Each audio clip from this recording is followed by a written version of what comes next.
Okay, so we are officially recording.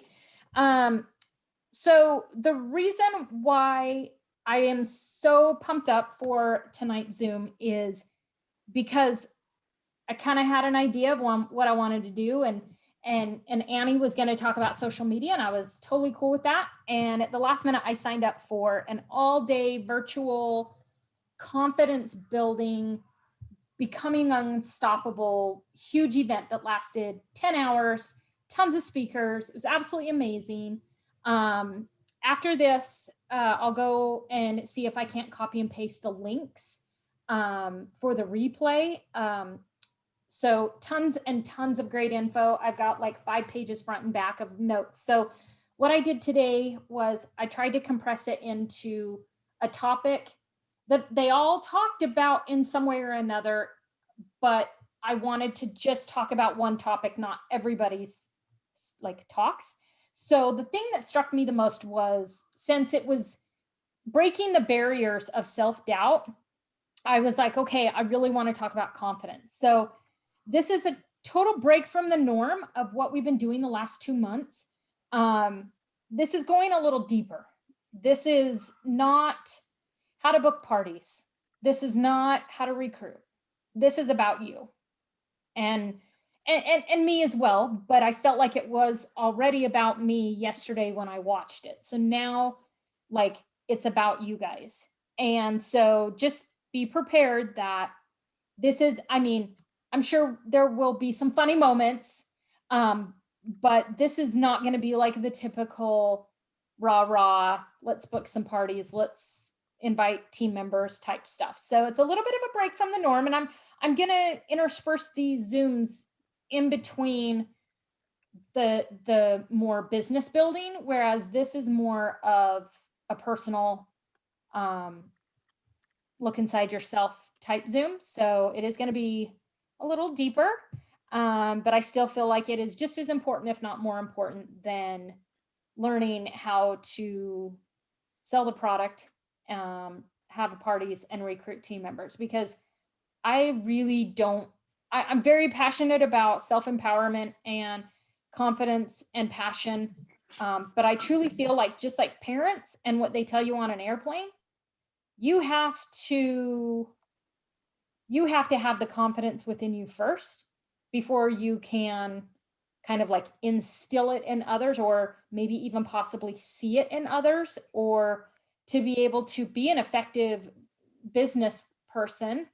I really feel like you need to have that confidence in yourself before you can do anything else. So just like parents, we have to take care of ourselves before or during taking care of our children and our spouse. Because if we aren't doing what we need to do as far as self-love, self-care, checking in with ourselves, we're not going to be effective as well as we can be if we're not taking care of ourselves. When you're on an airplane, they say to put your own oxygen mask on first. So none of this is being selfish. This is just as important as taking care of others, as taking care of yourself, and kind of reflecting on what's going on with yourself. I believe that is more important than anything else. So what I did, like I said, what I decided to talk about was confidence building, breaking the barriers of self-doubt. So the one thing that really stuck out was the first thing I highlighted when I was kind of coming up with the content was, stop delaying your confidence.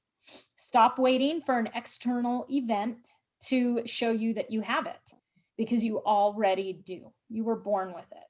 And so that just hit me like a pound of bricks. Stop waiting for somebody else to give it to you. Stop waiting for an event to happen to where you're going to be like, okay, I'm going to do this party and then I'll have confidence.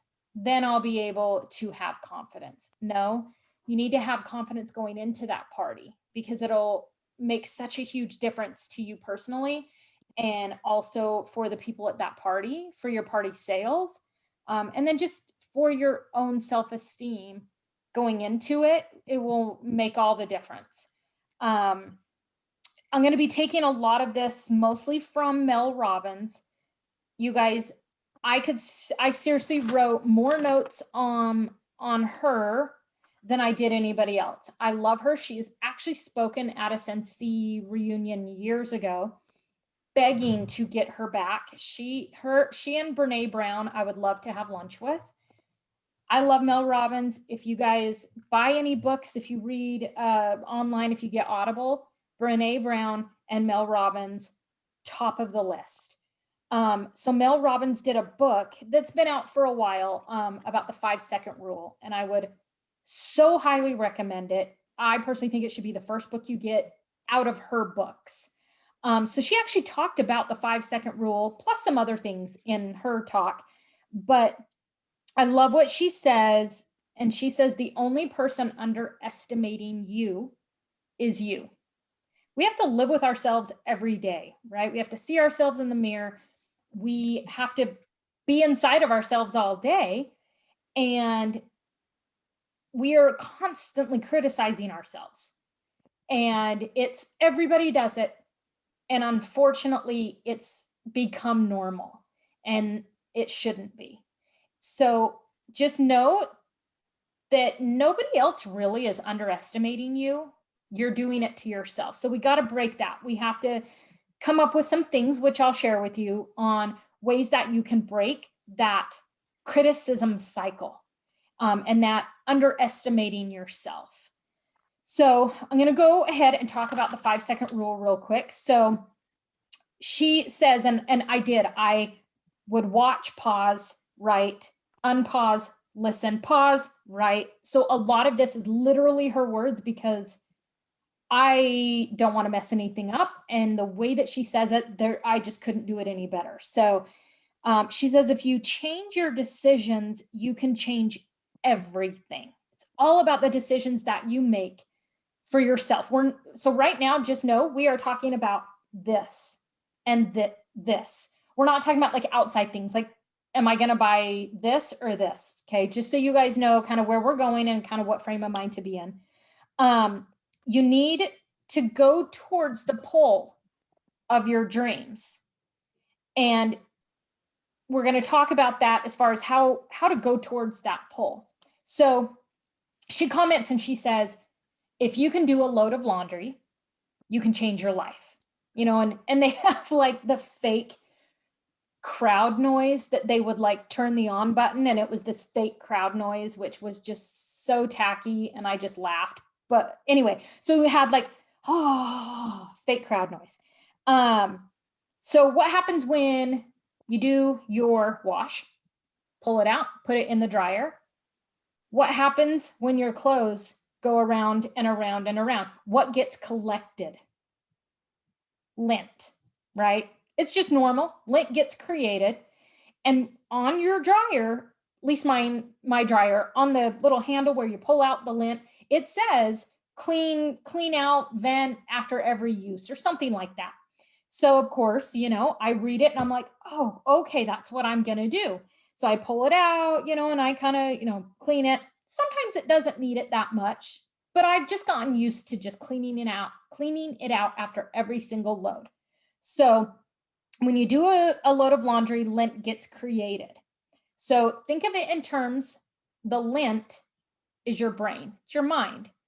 So every time doubt and fear and anxiety and people pleasing happens, lint is getting put in your mind right here, back here. So just imagine your square lint collector vent thing literally gets slid in there and it collects lint as you experience these things.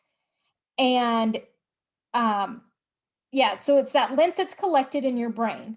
So we got to figure out how to get rid of that lint, because that lint, like, who wants to live with a lint filled brain when it's filled with all the fear and doubt and insecurities and low self-esteem? Like, pretty soon you're not going to be able to filter things as well. Just like when an actual lint collector gets full, your dryer doesn't perform as well. It doesn't dry the clothes as well. And in fact, not that it's ever happened to me, but I'm sure over time, it could maybe even break your dryer. Maybe. I'm just going there. Who knows? So you can't think the lint away. You kind of have to take actions. So this is where the 5-second rule comes in.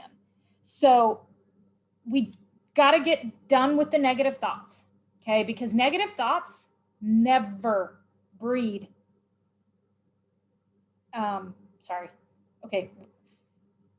They never breed inspiration. You can't feel inspired when your lint trap is full, right? Because there's no room. There's no room for any of that positivity and any of the confidence building and self-esteem that we need. You can't get that if your brain is full of bad lint. So the most effective tool is the 5-second rule. Lint is inevitable. We're all going to get it, but there are ways to get rid of it.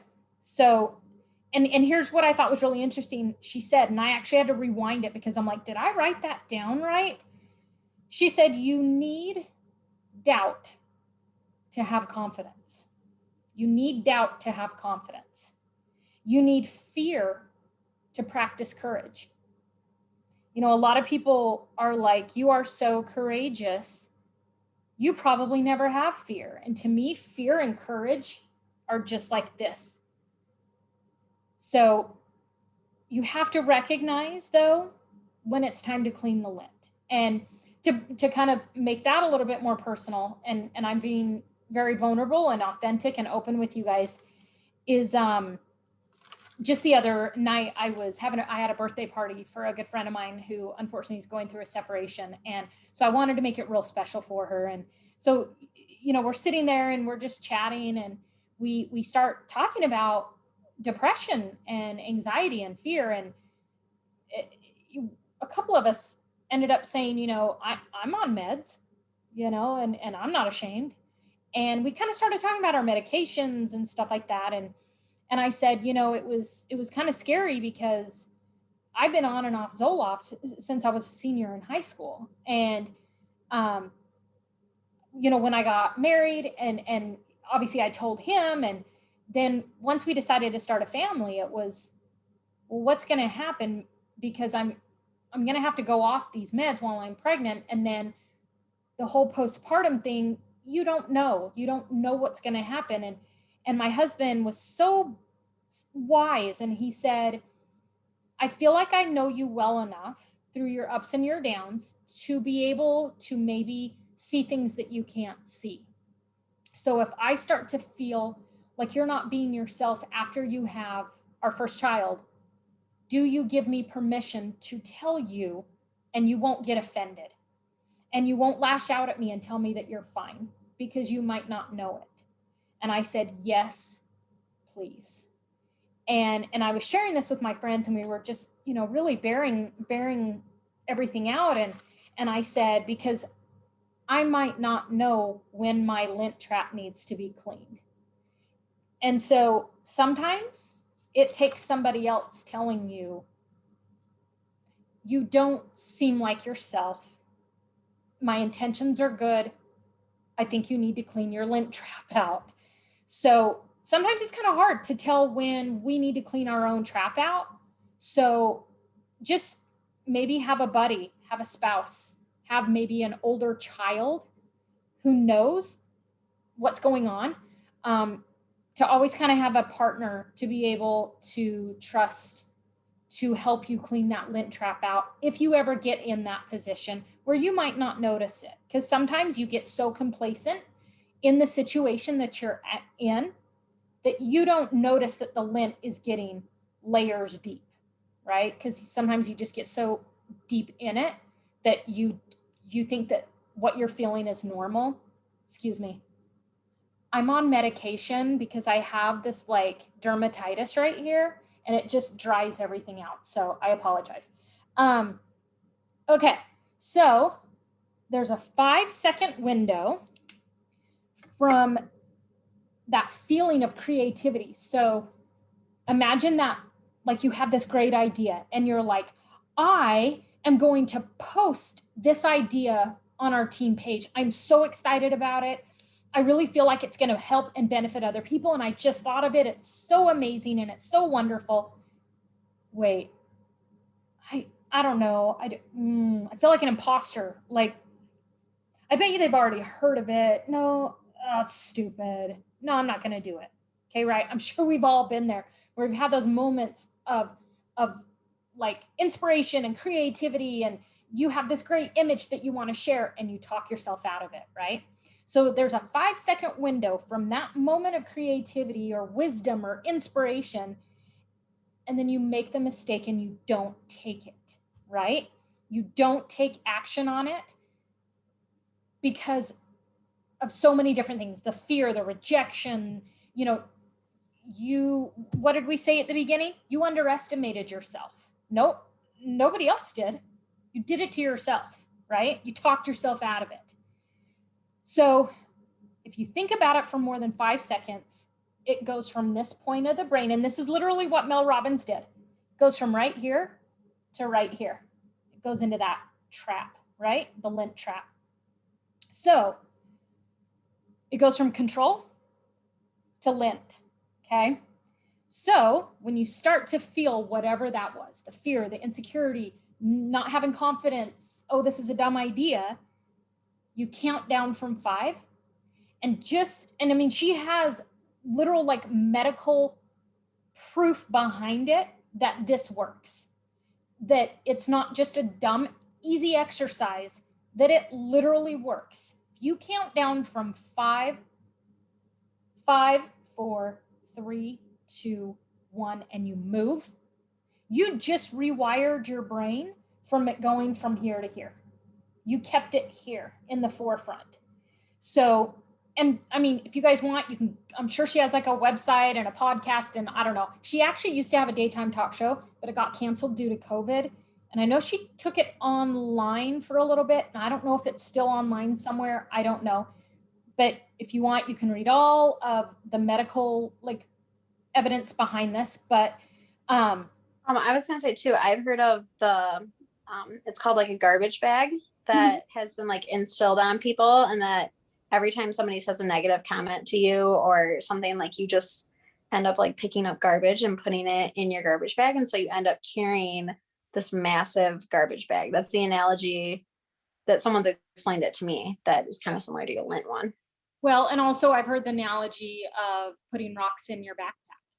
Who wants to hike with a bunch of rocks in their backpack? You know, and those rocks symbolize everything, just like the lint does, just like the garbage does.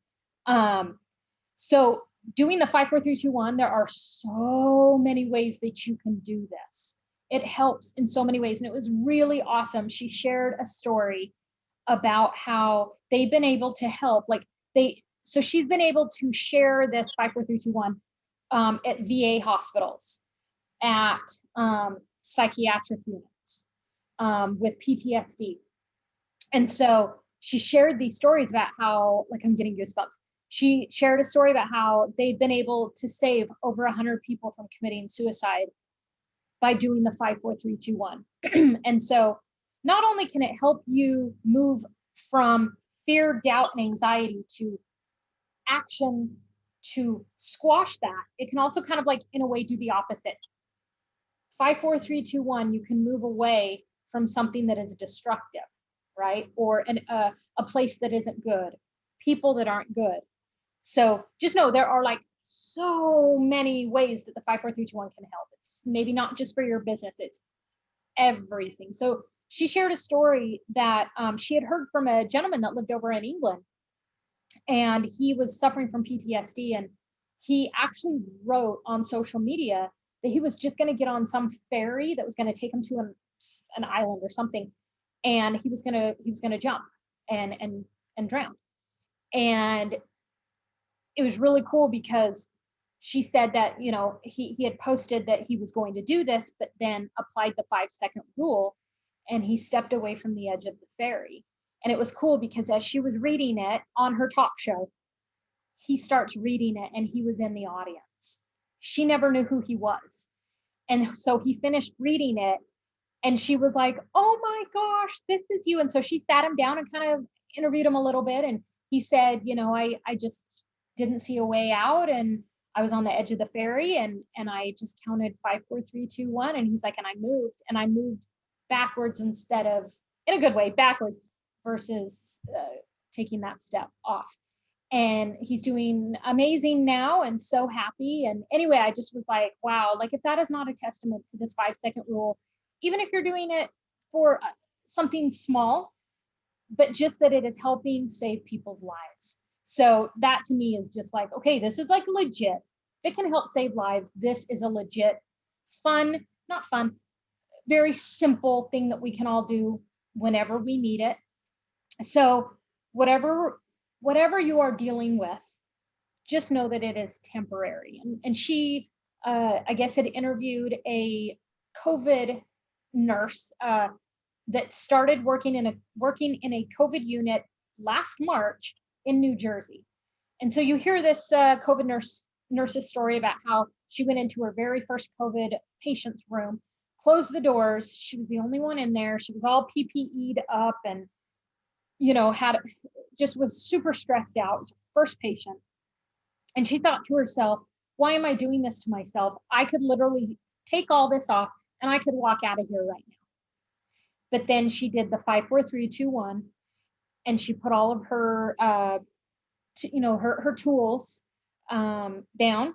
And she had made a list on a paper towel of things that she needed to do for this patient. And she just put that down and went through them. And she said, it was so hard to do that for the first time, but the more you do it, the easier it is. And you think, okay, I did it to do that and it worked. It built my confidence, right? That's what all this is about, is building confidence. I can do it for that, and I can do it for that, and I can do it for that. And it's going to work because I got confidence that it worked this time.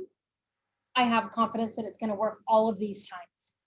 And so the more you do it and the more you put it into action and the more you share it with other people and you see how it's changing their lives, it's going to give you confidence, even if you weren't the one that did it. If it was a friend that did it and you showed her how to do it and she told you that it helped or even helped with her own children, like, wouldn't that just, that would make you feel so good that you helped somebody with just this small little action.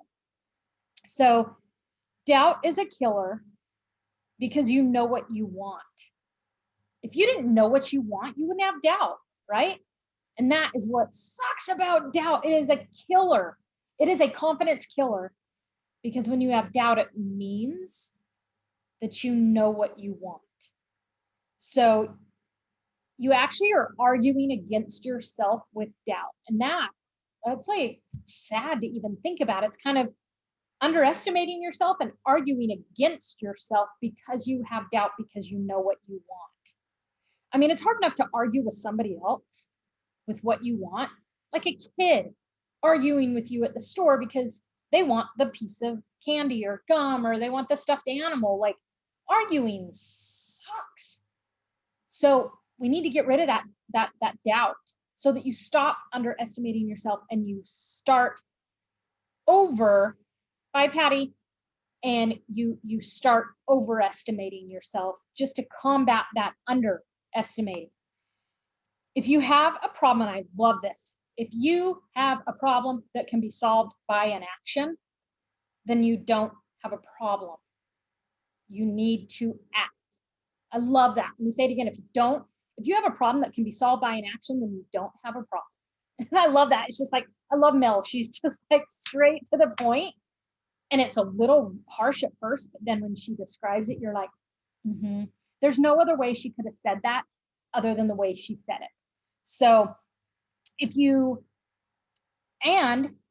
don't necessarily have a problem, you have a block in your mind, and it's because of that lint trap, right? We got to get rid of that lint by doing the 5-second rule, right? So when the block hits and you're fighting for your dreams, the solution is to notice it's there, right? Just with anything, a feeling like, and like I said, at this party, we talked about fear and loneliness, and because of what my friend unfortunately is going through right now, we talked a lot about the icky feelings that we don't want to talk about because they're not fun, but they're part of life. They're part of living. we were brought to this earth, whatever your religious and faith backgrounds are. I truly believe we were brought to this earth to experience trouble, to experience heartache. That's part of living, and it's how we overcome those is how we grow. So you've got to notice that those icky feelings are there, the doubt, the fear, the anxiety, the depression. You have to acknowledge it, because if you don't, it doesn't go away. It's like a nagging child. They just get louder and louder and louder, right? Mom, mom, mom, hey mom, mom, and they get louder, right? Annie's laughing. You can't just ignore it, because it's not going to go away as much as we'd like to hope and sometimes say it does. It just gets louder and bigger. And so you have to acknowledge it. You have to respect it for the feeling that it is. And you might need to kind of sit in it for a while. And for me, a lot of it is my feelings that I have to sit in are not necessarily business related. Mine are a lot more personal. Like, I have to sit in the feeling of guilt that I am down here in Texas with my family, and the rest of my family is in Utah, and they're not doing so well. I have two older sisters that still live at home. They have some challenges of their own, and I have a mother with metastatic breast cancer. She's doing awesome. And then a dad that had a severe stroke 7 years ago, and so he is disabled. And so if I allow those icky guilt, depression feelings sit for too long, then I start to go down. And I sit in them for a little bit and go, okay, why am I feeling this way? Okay, why? And I take myself down real deep with my whys. Why? Okay, but why? Why am I feeling this way? Okay, I sat in it and I marinated in it. And then I stood up and I took it and said, okay, I know why I'm feeling this way. So now I don't need to feel this way anymore, because I've learned why. So I'm going to go ahead and just throw it away, because it's not serving me in a way that is healthy and that is positive. And I also think, why would my family want me to feel this way? They don't want me to feel this way. They want me to be happy. And they know that I have a life and responsibilities here. Also, my children have their lives here as well. But like I said, mine aren't necessarily like business related when I talk about sitting in your feelings. It's more of whatever you are feeling. Acknowledge it, give it the respect it deserves, because it's part of life. And then you need to let it go, because it is not serving you. It is not allowing you to be the person that you are meant to be. So, like I said, you need to notice it's there and do whatever you need to do for as long as you need to, until it becomes unhealthy, and then that is when you need to replace it. You need to clear that lint. You need to replace it with something else. And that can be so many different things. That can be a Bible verse, it can be a motivational thought. It can be reaching out to somebody and saying you need help, a friend, whatever. But we need to learn with that 5-second rule. We got to replace it with something else that's going to serve you. It's going to serve you well. One of the things that she does, she kind of has this little, not mantra.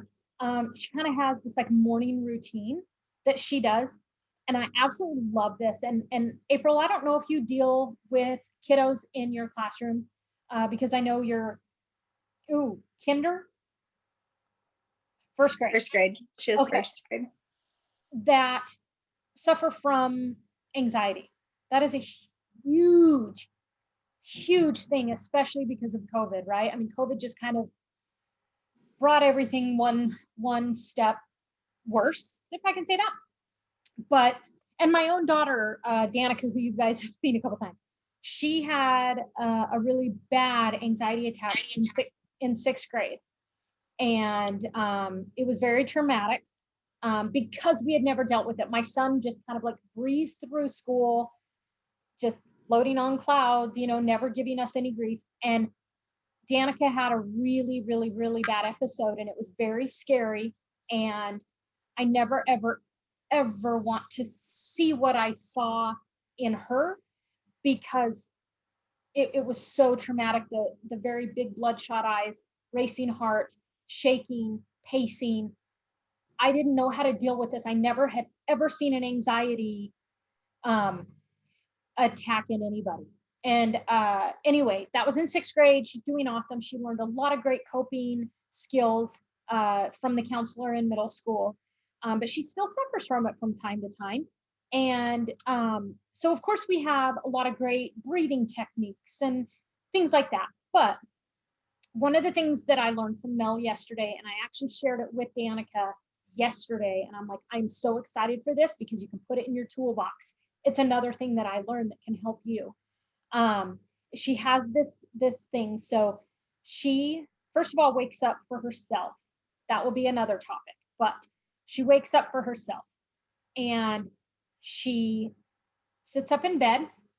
She puts both hands on her heart and she says, I'm okay, I'm safe, and I'm loved. She says, sometimes I have to say it twice, but I say it so I believe it. She said there's something very particular about the word safe. She says, I haven't figured that out yet, but there's something so powerful about, okay, safe and love, putting your hands on your heart and saying that. So not sure if you've heard of that, April, but I just thought that was such a I was just going to say, we actually have a curriculum now because COVID is such an issue. And even before COVID, just with school shootings and all the craziness going on in the world from kids with basically unrecognized emotional trauma. And so we have a curriculum that we just started this year. It's called social emotional learning. And we do a lot of like belly breaths and we do positive self-talk. And we literally every single day, we start our morning with a 15-20-minute lesson about this kind of stuff, just to bring it to the surface because it's such an issue. That. Well, and we also So, don't know what's going on behind their homes. We don't know. yeah. What's homes. I'm in a pretty affluent district. I don't have a whole lot of that anymore. I used to. We changed our boundaries. Okay. And I used to have a lot more of it, but about 5 years ago, we changed our boundaries and Gotcha. I don't have as much anymore. But it's still, there's Yeah. still crazy stuff that comes Yeah. in. So. Well, do you do in a sense, the 5, 4, 3, 2, 1, where what is it, like 5 things you can taste, 4 things you can smell, 3 things, and they get not harder, but obviously it's easier to name 5 things you can taste. Mhm. First, and so it's the 5 senses, and it goes 5, 4, 3, 2, 1. Google it, look it up. Yeah, that sounds cool. It's cool. I've heard a lot about that. And I think it just allows you to distract yourself from those thoughts. And also it allows you to be in control. And that's what anxiety is not yeah control, right? Yeah. So do you do the in and out breathing with your fingers? No, we don't do it with our fingers, but we've done the belly. And we've done, what else did we do? Oh, it was so cute. I can't remember what it was now, but we must have done it a dozen times at the beginning of the year because it was so cute. That's really cool that you guys have that in your curriculum. I can't remember what it was now. I mean, a lot of schools are now, like, for recess, if it's they can't go outside, they do yoga and they do meditation. Oh, yeah. I'm like, yeah, that is brilliant. So so she does that, okay, and then she's like, and then I make my bed, and then I put on workout clothes because it motivates me to actually work out if I'm already in the clothes. Might not happen every day, but I'm more motivated to work out if I'm already in the clothes because I already took that hard step of putting on the clothes. Because sometimes that's the hardest step, is just going, I mean, there's truth in that. I'll put on the Lycra. I'll put on the spandex. I'll squeeze myself into it. That's actually where I was tonight. I got good into for the you. cycling class. Yeah, yeah. For you, I ran my 6 miles today. It was awesome. Yeah. So then she goes into her bathroom. You guys, this is what I love, love, love, love, love. And I did it for the first time today and it was awesome. She high fives herself in the mirror. I love that. I'm not kidding you guys. Best thing ever. So the reason why she does that is she says, I'm not constantly in an auditorium or a conference center or whatever where I'm getting cheered for. Sometimes I'm by myself. Who's going to cheer for me in my bathroom? She goes, I want to cheer for myself. And the whole like fake it till you make it, she's like, take that how you want, but I freaking put my hand on the mirror and I high five myself. And she goes, it boosts my mood. And she goes, I swear, just that act alone boosts your serotonin. She goes, I don't have any medical evidence, but I feel it. So she said, I challenge all of you to, and make it a habit that every time you see a mirror, no matter where you are, go up to it and high five yourself. And I'm like, done. I will do that. So I did. When I got back from running and I got out of the shower, I literally was I was like putting lotion on and I looked up at the mirror and I was like, oh, and I high-fived myself and I laughed and I was like, yes. And then I had to take something back at TJ Maxx. So I was in the checkout line and they have these really, really, I wish they weren't as expensive. They had these really cute mirrors. They were only like this big and they flip to make it like really like, you know, see all of the imperfections. And they were like $6. And I was like, oh my gosh, I so want to get this for everybody so that they can high five themselves, even though the mirror is this small. Anyway, I did. I high five. I only took like 2 fingers. I high five myself to like every single mirror in the checkout stand. And Danica's like, Mom. And I'm like, darn right, I'm high fiving myself. Why wouldn't I? It's awesome. You know, it's like we are so conditioned to immediately criticize ourselves in the mirror, right? She talked about that she has a daughter that's like 21 and 19. And she was taking a selfie with them. And she said, I didn't even notice that the first thing I do when, of course, you look at the picture, I criticize myself. Look at the bags, look at my chin, look at my skin, look at my gray hair. And her daughter had to point it out to her and say, Mom, why do you always do that?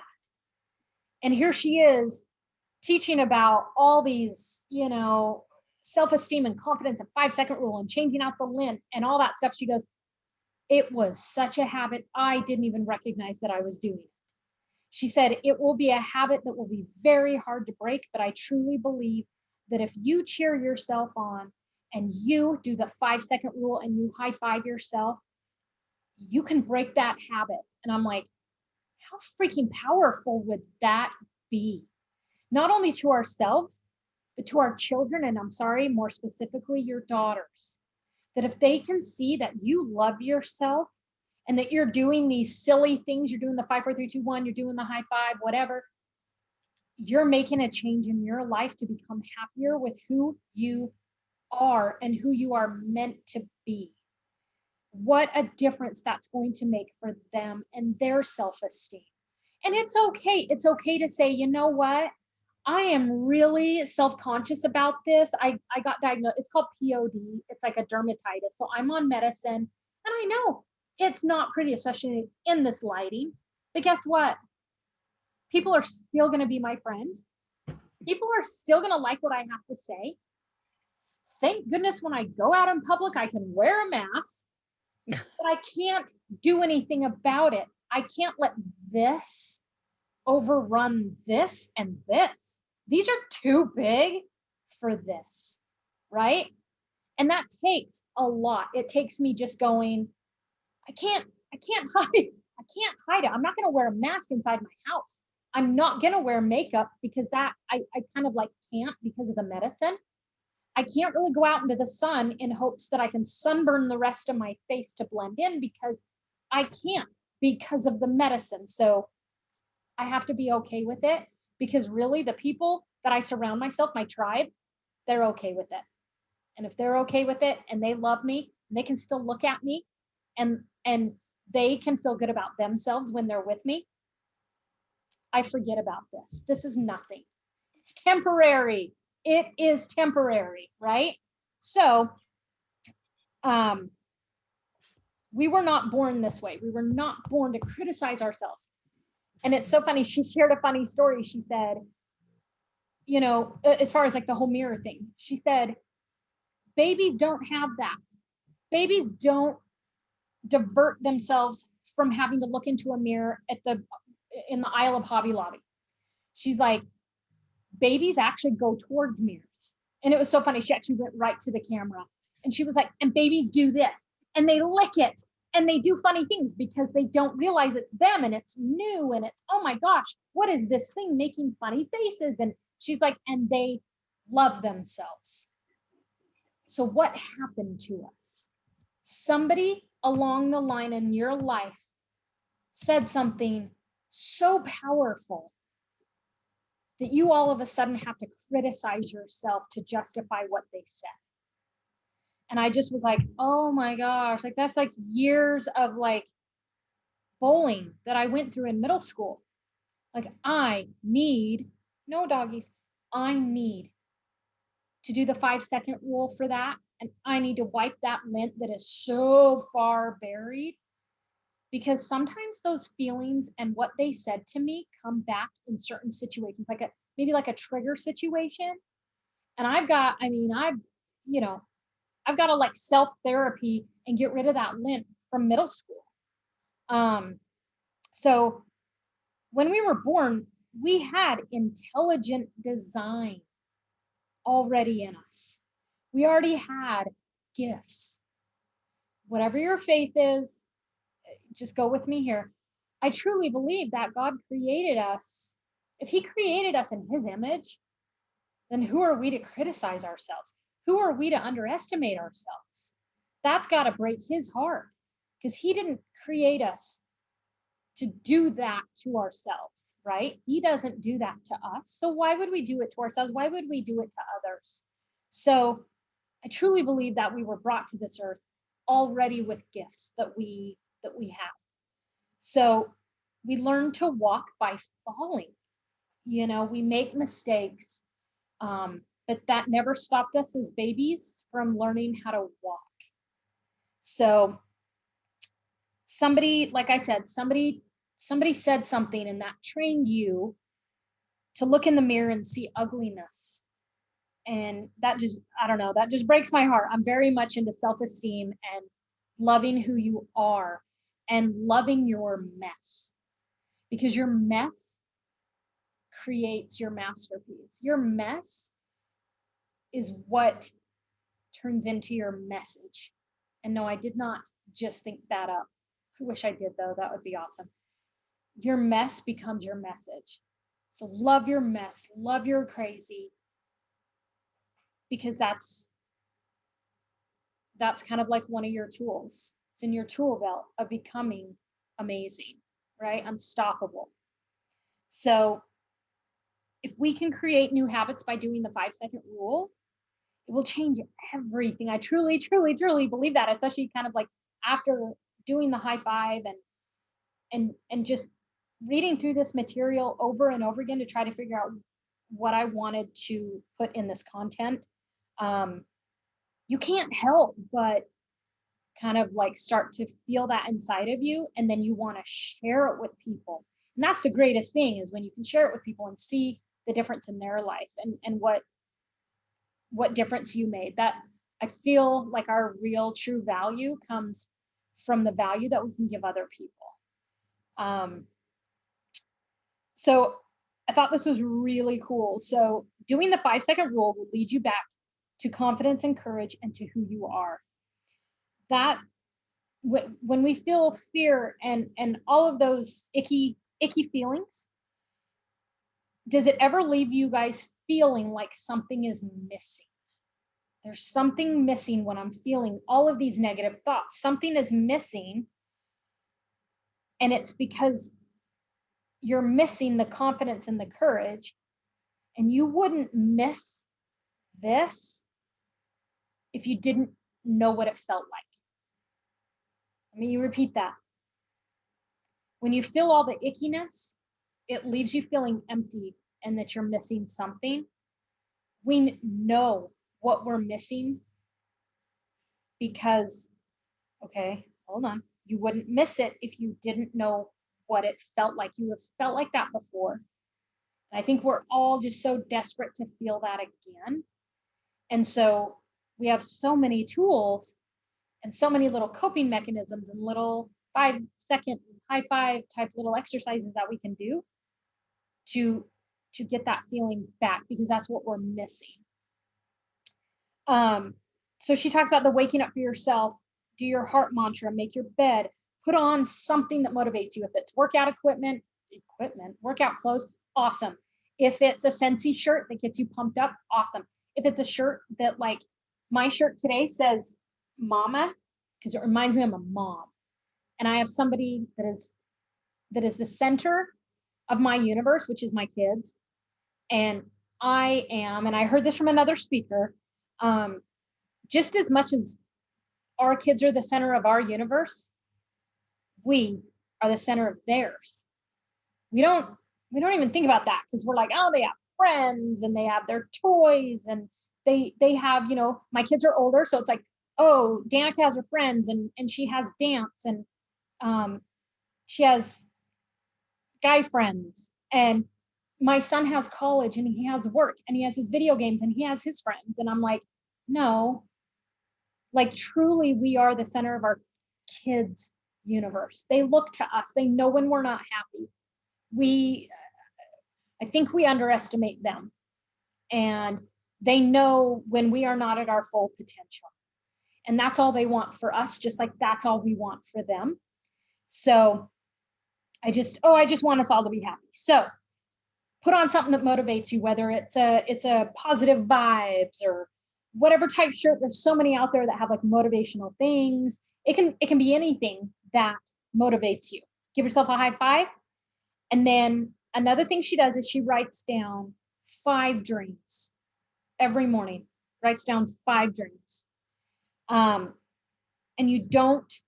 she says, if your dreams, it's funny. She said, I want you to write down 1 dream right now. And so you could see everybody in the screens, writing down their dreams. So she goes, okay, read that and then throw that paper away because that wasn't scary enough. She goes, I want you to do something bigger.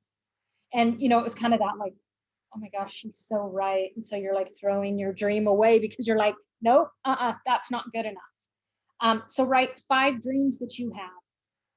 Don't give up on that, because when you give up on your dreams, you're essentially giving up on yourself, right? Okay, where's my next piece of paper?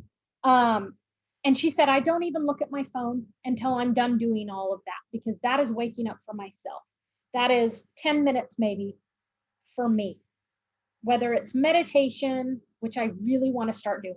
Meditation, heart, high five, putting something cool on, making your bed, doing your 5 dreams. She goes, then you can let the world in, but not before you do all of those things. Don't look at your phone until you've done everything, and then you can let the world in. And I was like, you know what? Oh, I so need to start doing those things, because I know I kind of started off by talking about confidence, but I hope, through kind of the multiple things I've talked about, that you guys see that correlation of confidence in everything I've talked about, that hopefully you can somehow bring it back to confidence in the 5-second rule and replacing the lint and having a clean filter so that your washing machine or your dryer, which is your brain, can be at its peak, and that it can work the best for you. And that by doing so many different things, there's so many different things that you can do for yourself, in addition to the 5-second rule, the positive self-talk, the high five, all of those things. There's so many things that you can do to stop it before it can go from here to here, and also to clean out the lint that's already been building up there. There's so many things that you can do. Okay, you got to replace your bad habits. Doing it will lead you back to confidence and courage. Your confidence is built one day at a time. She had Joel Osteen's wife talk for just about 10 minutes. Um, and she talked about how it's built one day at a time and that we are not failures, we're learners. And I was like, okay, yeah, I'm never saying I'm a failure at anything anymore. I'm a learner, right? I love that you replace the word failure with learn. And I think that alone creates confidence because you can't be a failure and have confidence at the same time. But I feel like if you're a learner, you can have confidence at the same time you're learning because as you learn, you gain confidence, right? So they definitely work together. Um, okay, I'll just hurry and quickly go through these. I apologize. I know we've gone over and I really didn't think it was going to go this long. Another speaker talked about making promises here, keeping the promises that you made to yourself. So if you make a promise to somebody else, if you have a conscience, you keep it. If you love that person and you make that promise to them, you're going to keep it, right? You have that responsibility to keep that promise to somebody else. Why wouldn't you keep the promise that you made to yourself? Whatever that promise might be. Like April, I am so inspired by you that you made that promise to get healthier. And you had that goal of your daughter's wedding. You were like, here's here and here's me. I'm going to make this promise. And whatever you did along the way, you kept making those promises to go to the gym, to drink the water, to exercise, to not eat certain things. Like it is pure discipline, but you kept keeping those promises and like look where you are. Like Annie, I am so inspired by the promises that you made yourself when we talked that very first time at Native. And that even a little bit of a step back when you contacted me. Like I don't know if you like made it necessarily a promise to yourself to call me, but you had to make that decision and you honored that decision by calling me and you put yourself out there and you were like, these are my goals.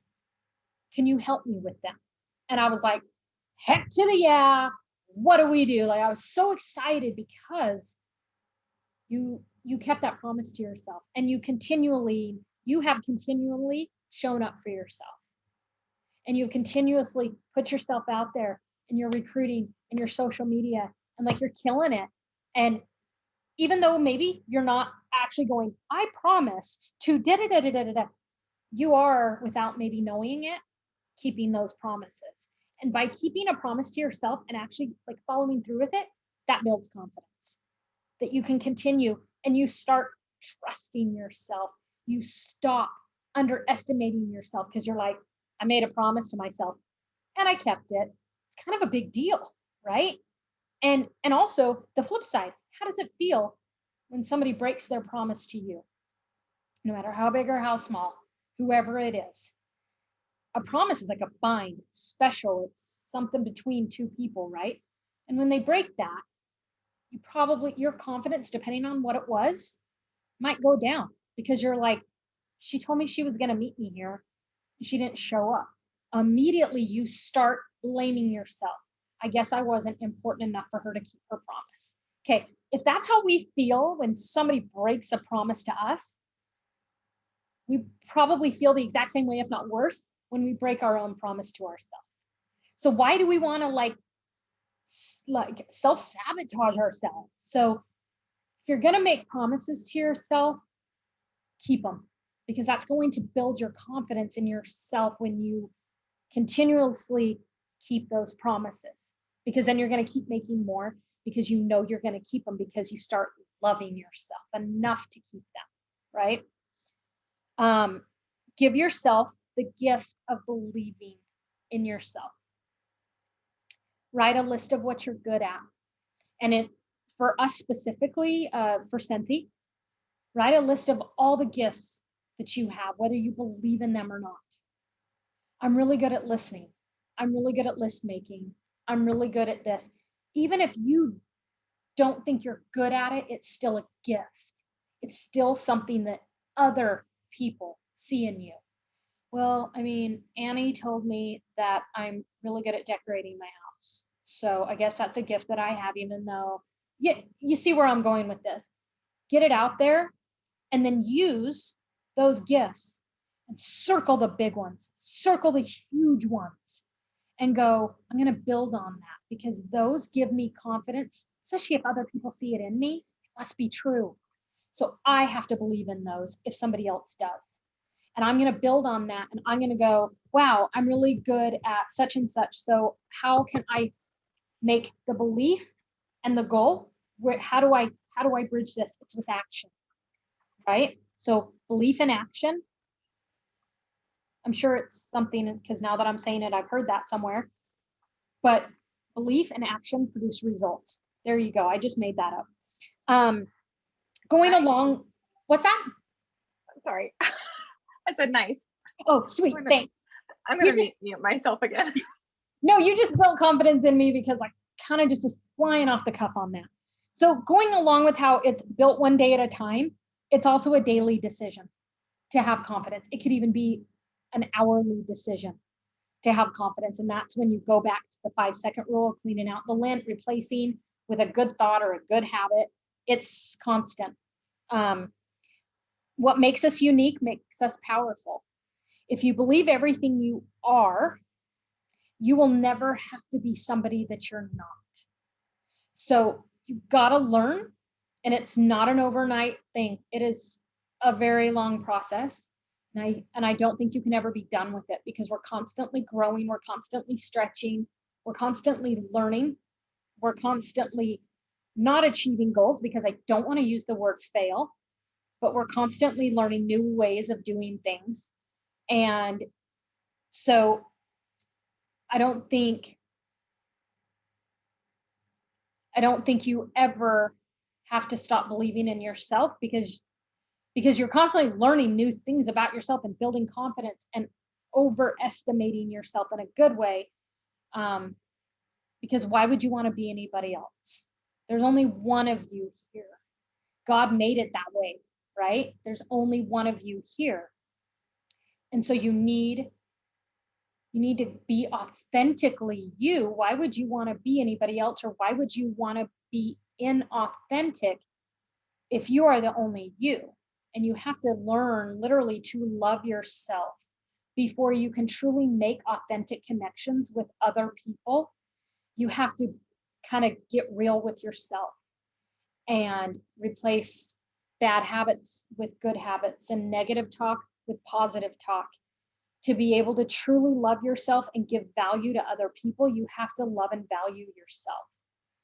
So that's what I have for tonight. And obviously I've got so many notes from this amazing virtual event that I was able to attend all yesterday. I learned so much about confidence and breaking through self-doubt and things that we can do for ourselves. And also I couldn't help but think of other people that can benefit from what I learned, that I can't wait to share. That's what I love to do. I love to share things that I'm learning or have worked for me that I feel like could work for other people, because that is where my confidence is grown. And that is where I love myself, and I can look myself in the mirror and not immediately criticize myself because I want to be an example. I want to practice what I preach. And it's not an immediate, oh my gosh, I love what I see in the mirror. I love this, but it's more of like an acceptance of, you know what, nobody else is telling me these things. Like nobody else is being like, oh, got a double chin, might want to do something about it. People love me for what's in here and not what's in here. So I just want everybody to get to that point where everybody is so comfortable with self-talk and loving themselves and like kind of being vocal about it. That's just what I want, is everybody to have confidence and not to underestimate themselves, and like just to be happy with themselves. Like I just want world peace. Is that too much to ask, But Seems like Anyway, in do you these do you days, guys right? have anything like to add before I stop the recording? Do you guys want to add anything? Bueller? Uh, I mean, everything that you said really resonated, and it's something like I definitely battle with every day, self-doubt. And it's just an ongoing journey for sure. I can't tell you how many times I've been like, oh, I'm not good enough, or comparisons, that whole thing that can be really tough. But I really just try to envision where I want to be. And, your brain has a way of like getting you there. I really do believe that. And so I just do a lot of like envisioning myself. What does it look like? What does it look like? My goals, my dreams, like where do I see myself? How am I playing out my day? What is my schedule like? Is it being able to pick up my kids? Like, am I able to take a vacation? Am I able to do things from home? Am I able to have that freedom? Like, I just envision it so much till I taste it. And that is what gets me through it. And but yeah, every day doubt creeps in, and it's struggle. It's a struggle, because then you're like, oh, what I always hear in the back is like, you need to be a realist. Like, let's be real, Annie. Like, you're just like dreaming, And so it's hard for me to like listen to that, because I'm also very like practical and very like play it safe, and so it's a constant thing. I'm sure you guys can all relate. Oh, yeah. Well, Yep. I think you should try the 5-second rule on the realist, because yes, it is a balance between dream big, dream this, and literally like being realistic, right? Because you do need to have both. But I would love for you to try the 5-second on Mr. Real Voice back there, and just seeing what happens. Yeah. I would love that. Yeah, I'm definitely inspired. Like, it's something I can definitely play in. And I like the whole give yourself a high five in the mirror. Hey. Honestly, I would love That's awesome. love for you to teach your girls to do that too. Yeah. Like, they would Oh, love yeah. that, because they're still at the age, I hope, that Oh, yeah. that they don't immediately could- criticize themselves. Like, they're like, Mom, I want to play dress up. Ooh, I want to see myself. For them, it's still fun. They still love looking at themselves in the mirror, not in a narcissistic way, but in a childlike way. Mhm. So I would love to see your daughters doing like giving themselves high five. Yes, I know. What about you, April? No, this is making me think a lot about my two girls who are 26 and 28 Mm. and raised in the same household by the same parents, and their self-esteem issues are like polar opposites. Like, Aubrey is the girl, and I'm not lying. This is the actual true story, has happened more than once. As an adult, not as a child, as an adult, will look in the mirror and be like, damn, I look good today. Swear to God. I love Swear it. to God. Like an adult, she does this. And then my other one is like, I wish I had an ounce of her confidence. An ounce would make me happy. So they're both very aware of their confidence levels. So, and it's interesting. And going back to their childhood, our youngest, who's the one that lacks confidence, was super brilliant, super athletic, excelled at every sport she did, had every reason to be the most confident person on the planet. So we really didn't work on building her self-esteem, because she kind of had it all going on. Then my oldest was uncoordinated, had to work harder in school to keep up, had anxiety. And so like that, like an ADD. So that kind of hindered some things in school where she had to work harder. But so we worked really hard to push her self-esteem up. you know, because Haley got all kinds of attention. Oh, look, she's such a good gymnast. Oh, look, she's so good at soccer. And she's just, you know, she's so smart. So it's interesting how they ended up turning out. So, Yeah. Mm-hmm. you know, but So true. yeah, but it does. It makes me Well, think a and lot I, about you that kind of know, stuff. I think going along with your youngest daughter, you know, I was an athlete my whole life, you know, whether it was softball or cross country.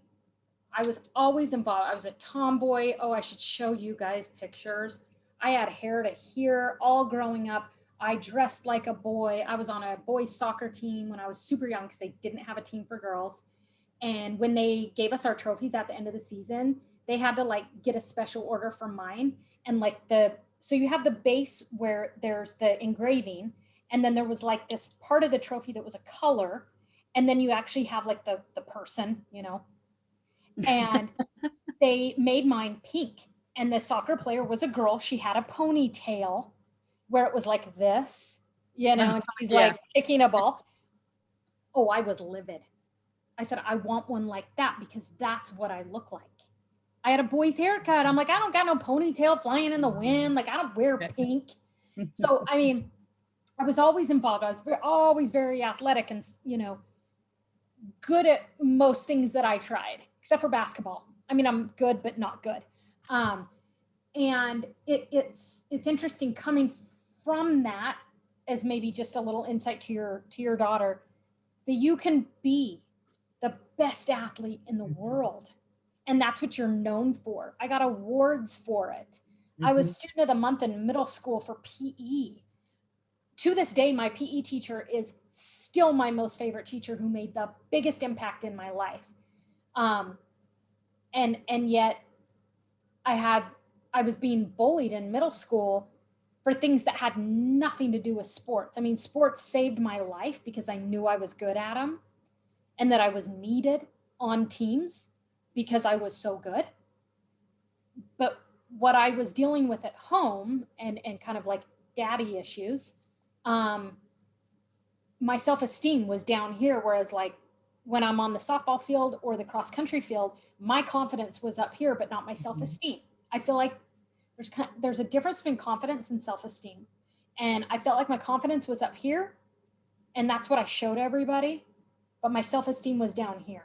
Right. Yeah. And so, I mean, you probably know all of this. I'm just saying, wow, Yeah. that really like was an epiphany for me when you mentioned your daughter and Yeah. how my parents never really instilled this self-esteem, this self-esteem. It was self-esteem because I could do this and I could run, Yeah. you know, and that's what they built in me. And that's how they supported me, is physically showing up to those athletic events. But there was never that real, I mean, my mom did a little bit because she was a sports psychologist. So she did more mental, but that was more of how to prepare for a game, how to prepare for a race. It wasn't how to increase my self-esteem. And that's fine. I'm not saying this like to blame my parents or anything. Right. They did the absolute best they could. Right. And but- you turned out fine. Did I? I would say you turned out fine. I will let you know when I find that out, and it might be on my deathbed. I don't know. But yeah, I mean, there was definitely not as big of an emphasis on the self-esteem versus confidence. Yeah. So I get that. Totally get it. Yep. Cool. So yeah. Did Let you me- share the Mel Robbins book, I assume? At the beginning? 5-second rule? Yeah. Yeah. Because that's what she talked about. So let me stop the recording and then we can keep Okay. chatting. That's fine. Oh, no, I do not want to leave the meeting.